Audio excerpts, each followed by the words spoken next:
اللہ تعالیٰ فرماتے ہیں ہر بچے کو فطرت اسلام پر پیدا کرتا ہوں، ہر بچے کو فطرت اسلام پر پیدا کرتا ہوں۔ یہ ماں باپ ہیں جو ان کی تربیت کو بگاڑتے ہیں، ماں باپ ہیں جو تربیت کو بگاڑتے ہیں۔ فطرت اسلام پہ پیدا ہوا بچہ اور ہم اس کو بگاڑ کر پھر روتے ہیں کہ یہ بچہ بگڑ گیا۔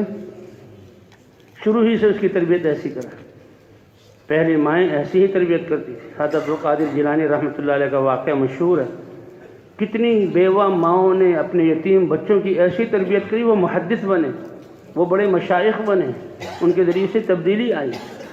عبدالقادر جیلانی کا مشہور واقعہ جو سنتے ہیں کہ جب اس ماں نے کہا اس کو علم کے لیے اب دور بھیجنا ہے، یتیم بچے ہیں، تو قافلہ جا رہا تھا، ان کے ساتھ تیار کیا، سامان تیار کیا، اور کچھ پیسے دراہم تھے وہ گدڑی میں سی دیے اور اوپر سے ٹانکے لگا دیے اور کہا دیکھو یہ تمہارے کام آ جائے گی، کیونکہ ڈاکے پڑتے تھے اور ایک قافلہ تھا تاجروں کا، ان کے ساتھ بھیج دیا۔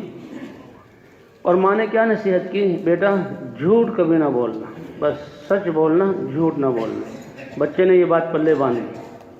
اب گئے، اللہ کی شان، ایک جگہ ڈاکہ پڑ گیا، ڈاکوؤں نے گھیر لیا اور لوٹ مار شروع ہو گئی لوگوں کے پیسے لینے۔ تو ایک ڈاکو نے اس بچے کو بھی پکڑ لیا اور جب سامان کو الٹ پلٹ کیا کچھ بھی نہیں، تو بات ختم تھی۔ لیکن اللہ نے ایک فیصلہ کرنا تھا، تو اس نے پوچھا بیٹا تمہارے پاس پیسے ہیں؟ کہ جی ہاں پیسے ہیں۔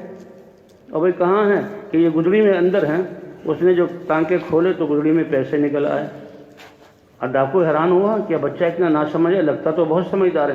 بیٹا تم نے یہ پیسے بتائے کیوں؟ یہ تو چھپے ہوئے تھے۔ تم کہتے نہیں؟ کہا نہیں ایسا نہیں ہو سکتا۔ ماں نے گھر سے نکلتے ہوئے کہا تھا سچ بولنا۔ وہ ڈاکو اتنا متاثر ہوا، اس بچے کو ڈاکوؤں کے اپنے سردار کے پاس لے، سردار دیکھو یہ بچہ کیا کہہ رہا ہے۔ ساری بات دہرائی۔ بچے نے کہا میری ماں نے کہا تھا جھوٹ مت بولنا۔ سردار نے سارے ڈاکوؤں کو جمع کیا اور اس بچے کو کہا بولو کیا بولتے ہو؟ اس نے کہا میری ماں نے کہا تھا جھوٹ نہ بولنا، اس لیے میں نے سچ بول دیا، پیسے تمہارے سامنے آ گئے۔ ڈاکو دھاڑے مار کر رونے لگے، اے رب العالمین، مسلمان ہوتے ہوئے ہم لوگوں کا مال لوٹ رہے ہیں اور تیری نافرمانی کر رہے ہیں، اور یہ بچہ اپنی ماں کی بات کو اتنا سچا۔ سب نے توبہ کی اور وہ پھر اولیاء اللہ بنے۔ مسلمان بچہ تو ایسا ہوتا ہے۔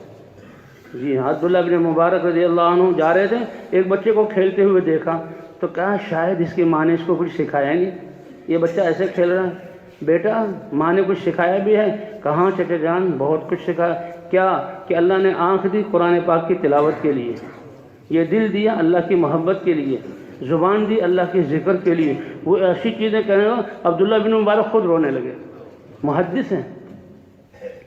احمد ابن سیرین کہتے ہیں کہ میں مسجد میں بیٹھا تھا، اپنے جہاں کام کر رہا تھا، ایک بچہ آیا اور اس نے ایک کونے میں نماز پڑھی، اس کی نماز کا خشوع میں نے دیکھا تو میں حیران رہ گیا، اور بچہ نابالغ تھا کہ میں اس کو تکتا رہ گیا۔ اور نماز کے بعد اس کو بلایا، پوچھا بیٹا تمہارا کیا نام ہے؟ کہ جی فلاں۔ تمہارے ابا کا کیا نام ہے؟ کہ فلاں۔ ابا کیا کام کرتے ہیں؟ کہ جی وہ کا تو انتقال ہو گیا، میں تو یتیم ہوں۔ تمہاری یہ پرورش کس نے کی؟ کہ ماں نے۔ کہنے لگے اتنا قیمتی بچہ، ماں کی ایسی تربیت، اس کی تو میں خدمت کروں گا۔ بیٹا تمہارے ابا نہیں ہیں، اگر تمہاری ذمہ داری میں اپنے ذمہ لے لوں، تم میری کفالت میں آ جاؤ۔ کہا جی ٹھیک ہے، لیکن میری کچھ شرطیں ہیں۔ کہ کیا؟ کہ پہلی شرط یہ ہے کہ بھوک اور پیاس کی صورت میں کھانا دیں گے؟ کہ بالکل دوں گا، اسی لیے پوچھ رہا ہوں۔ کہ دوسری شرط کیا ہے؟ کہ جب عید بقرعید جب کپڑے کی ضرورت ہوگی تو دیں گے؟ بالکل دوں گا۔ کہ تیسری شرط بتاؤں کیا ہے؟ کہ بتاؤ۔ کہا جب بیمار ہو جاؤں تو شفا بھی دے دیں گے؟ کہتے بیٹا شفا تو میں نہیں دے سکتا، موت آئے تو زندگی بھی دے سکتے ہیں۔ کہ پھر محتاج ہوتے ہوئے کیوں اپنی سرپرستی میں لیتے ہو؟ مجھے اسی اللہ کی سرپرستی میں رہنے دو جو کھلاتا بھی ہے، پہناتا بھی ہے، شفا بھی دیتا ہے اور مرنے کے بعد زندگی بھی عطا کرے گا۔ یہ ہے مسلمان گھروں کی تربیت یافتہ نابالغ بچے۔ آج ہمارے بچے کس طرف جا رہے ہیں؟